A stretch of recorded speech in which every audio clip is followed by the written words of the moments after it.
Hello बच्चों, तो हम आज का प्रॉब्लम देखते हैं। तो आज के प्रॉब्लम में हमें यंग्स के डबल स्लिट एक्सपेरिमेंट में हमें कंडीशन डिराइव करना है, जिसके लिए किसके लिए, फॉर कंस्ट्रक्टिव इंटरफेरेंस के लिए और डिस्ट्रक्टिव इंटरफेरेंस के लिए। तो हमें कंडीशन डिराइव करना है। बेसिकली अगर मुझे एक पॉइंट दे दिया स्क्रीन में, तो वो पॉइंट में वो एग्जैक्टली क्या है, कंस्ट्रक्टिव इंटरफेरेंस होगा या डिस्ट्रक्टिव इंटरफेरेंस होगा। तो इसके लिए मुझे इक्वेशन डिराइव करना है। तो पहले हम यंग्स डबल स्लिट एक्सपेरिमेंट को एक बार उसके सेटअप को देख लेते हैं।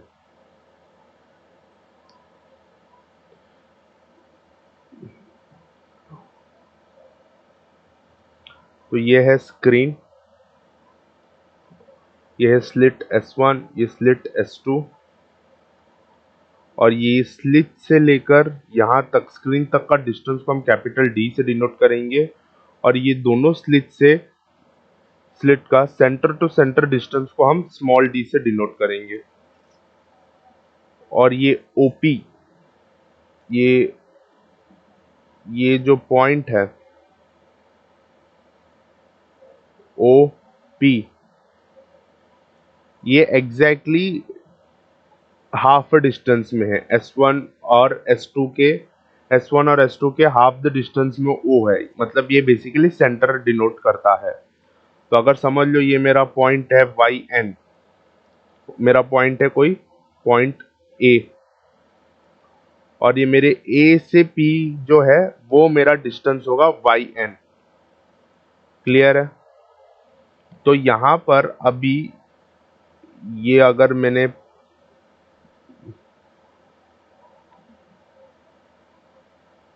समझो ये मेरा O से डिस्टेंस है और ये मेरा एंगल क्या है, थीटा हो गया। तो सिमिलरली यहां से रेज निकलेंगे S2 से A की तरफ और S1 से A की तरफ। क्लियर है? तो यहां पर हम अगर इसको इजीली देखें तो हमें इससे इजीली पता चल जाएगा कि S2A is greater than S1A। यानी S2 से जो रे निकल रहा है उसको ज्यादा डिस्टेंस कवर करना है as compare to S1 source से जो रे निकल रहा है। क्लियर है? तो मुझे ये समझ में आ रहा है कि पाथ डिफरेंस, ये जो पाथ डिफरेंस मतलब क्या, कि एक्सेस ऑफ पाथ फॉलो, कितना ज्यादा पाथ कोई एक लाइट सोर्स ट्रेवल कर रहा है। जैसे अभी पाथ डिफरेंस हमारी केस में क्या हो जाएगा कि S2A से जो रे निकल रहा है वो ज्यादा ट्रेवल कर रहा है एज कंपेयर टू S1A। तो कितना ज्यादा ट्रेवल कर रहा है उसको हम पाथ डिफरेंस बोलेंगे। क्लियर है? हम उसको पाथ डिफरेंस बोलेंगे। तो हम ये इसमें थोड़ा कंस्ट्रक्शन और कर लेते हैं। जैसे ये वाला जो रे है, तो इसमें एक कंस्ट्रक्शन कर लेते हैं। जैसे एक परपेंडिकुलर ड्रॉप कर लेते हैं N। क्लियर है? एक परपेंडिकुलर ड्रॉप कर लेते हैं, और ये जो एंगल अभी फॉर्म हुआ है, ये angle exactly equal to theta होता है। क्लियर? ये जो एंगल है, एंगल एंगल S1, और कैसे वो लिख लेते हैं क्लियरली, NS1O। ये एंगल जो है ये भी इक्वल टू थीटा होता है। क्लियर है? तो ये है इसका बेसिक बैकग्राउंड दे दिया हमने कि यंग्स डबल स्लिट एक्सपेरिमेंट क्या होता है करके। चलिए अब ये प्रॉब्लम सॉल्व करते हैं। तो इस प्रॉब्लम को सॉल्व करने के लिए की कंसेप्ट हमें क्या क्या लगने वाले हैं। एक तो है equation of intensity. Equation of intensity क्यों इंपॉर्टेंट है बताता हूं। तो इंटेंसिटी का इक्वेशन क्या है, I1 plus I2 plus 2 I1 I2 under root cos delta. Clear है? एंड इसके अलावा और कुछ लगेगा तो वो बेसिक ट्रिग्नोमेट्री।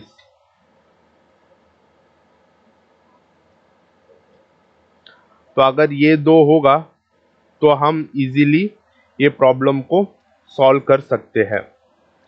तो अभी हमें यहाँ पर फ्रिंजेस बोलेंगे, तो fringes are of two type. Fringes are of two type, एक है ब्राइट फ्रिंज और एक है डार्क फ्रिंज। अगर हम इंटेंसिटी के टर्म्स में बात करेंगे तो ब्राइट फ्रिंज में जो है इंटेंसिटी मैक्सिमम होता है और डार्क फ्रिंज जो होता है उसमें इंटेंसिटी मिनिमम होता है। क्लियर है? अगर मेरा इंटेंसिटी का इक्वेशन ये है I is equal to I one I two two under root of I one I two, clear है? तो मुझे इंटेंसिटी को मैक्सिमम करने के लिए क्या करना होगा? अगर I1 I2 ये तो मेरा कांस्टेंट रहने वाला है थ्रू आउट दी, तो अगर मैं पॉइंट्स चेंज करूं तो मेरा क्या चेंज होगा? पाथ डिफरेंस चेंज होगा, है ना? जैसे अभी मेरा ये यहाँ है, एकदम P के एकदम बाजू में है, तो मेरा पाथ डिफरेंस कम होगा। If point is closer to, अब ये समझिए, ये नोट करके ऐसा साइड में लिख लेना, नोट मैं ऊपर लिख लेता हूं। If point is closer to P, then path difference is less। Clear है? तो जैसे जैसे हम दूर जाएंगे तो उसके हिसाब से पाथ डिफरेंस बढ़ेगा, तो पाथ डिफरेंस बढ़ेगा तो फेज डिफरेंस बढ़ेगा, है ना? हमें पता है पाथ डिफरेंस और फेज डिफरेंस के बीच में relation delta is equal to 2 pi by lambda into path difference, है ना? ये तो कांस्टेंट है, तो पाथ डिफरेंस बढ़ेगा तो फेज डिफरेंस भी बढ़ेगा। तो यहाँ पर ये इक्वेशन में अगर कुछ चेंज हो सकता है तो वो सिर्फ मेरा फेज डिफरेंस चेंज हो सकता है। तो फेज अगर आई को मैक्सिमम करना होगा तो फेज डिफरेंस को maximum, phase difference cos of phase difference को मैक्सिमम करना होगा। तो आई मैक्स करना होगा तो मुझे कॉस डेल्टा को 1 लेना होगा। सिमिलरली इंटेंसिटी को मिनिमम करना है तो मुझे कॉस डेल्टा को -1 करना होगा। क्लियर है? अभी कॉस डेल्टा 1 कब कब होता है? तो वो तो है जब डेल्टा क्या हो जा सकता है? 0 हो सकता है, 2 पाई, 4 पाई, बेसिकली इवन मल्टीपल ऑफ पाई। और कॉस डेल्टा नेगेटिव कब हो सकता है? कब हो सकता है? पाई, 3 पाई, 5 पाई।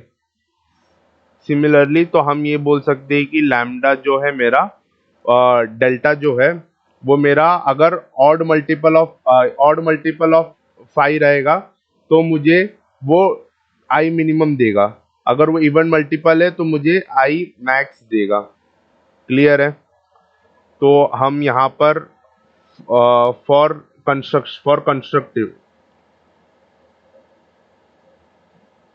कंस्ट्रक्टिव यानी bright fringe,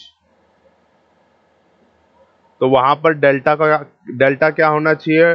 odd multiple of delta को हमें पता है 2 pi by lambda into path difference.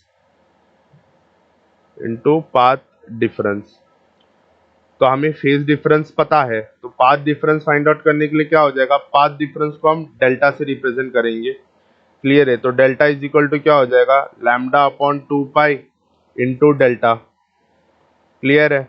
और डेल्टा क्या है मेरा? Odd multiple of even multiple of pi है। क्लियर है? तो इवन मल्टीपल ऑफ पाई है, तो अगर हम सब्स्टिट्यूट करेंगे तो मुझे जो पाथ डिफरेंस जो डेल्टा मिलेगा वो n लैम्डा मिलेगा, n लैम्डा। और n क्या होगा? 0 1 2 3 एंड सो ऑन। क्लियर है? सिमिलरली फॉर डिस्ट्रक्टिव यानी डार्क फ्रिंज, डेल्टा यानी मेरा path difference delta by 2 pi delta. Dark के लिए डेल्टा क्या है मेरा? ऑड मल्टीपल है। क्लियर है? तो सिमिलरली अगर मैं लिखूं तो ऑड मल्टीपल ऑफ पाई, तो मुझे ये मिलेगा 2n+1 upon 2 delta lambda, sorry. और यहाँ पर भी n क्या है 0 1 2 3। तो हमें कंस्ट्रक्टिव इंटरफेरेंस के लिए और डिस्ट्रक्टिव इंटरफेरेंस के लिए पाथ डिफरेंस क्या होना चाहिए वो कंडीशन मिल गया। तो ये भी वन ऑफ द कंडीशन है। तो हम ये स्टेट कर लेते हैं कंडीशन फॉर इंटरफेरेंस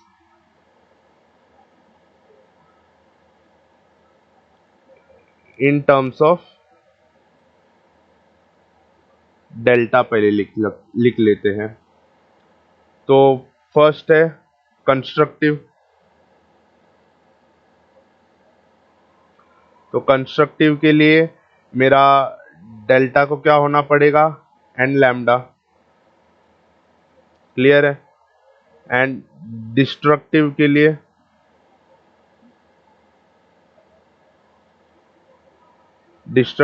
क्या होना पड़ेगा मेरा lambda is equal to 2n+1/2 lambda.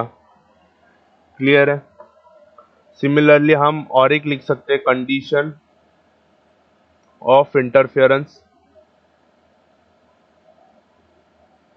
In terms of delta भी लिख सकते हैं। फॉर कंस्ट्रक्टिव हमें डेल्टा क्या है इवन मल्टीपल यानी 2n multiple of pi 2n multiple of pi. Similarly destructive के लिए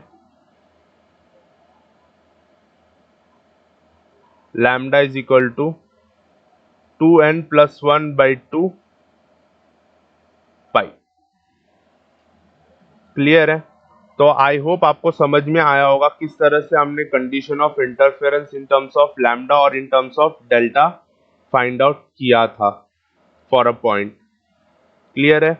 आई होप आपको ये समझ में आएगा कि किस तरह से हमने ये जो कंडीशन है ये हमने डिराइव किया है। और आई होप ये हेल्प करेगा आपको ये कंडीशन को लंबे टाइम के लिए याद रखने के लिए। Thank you.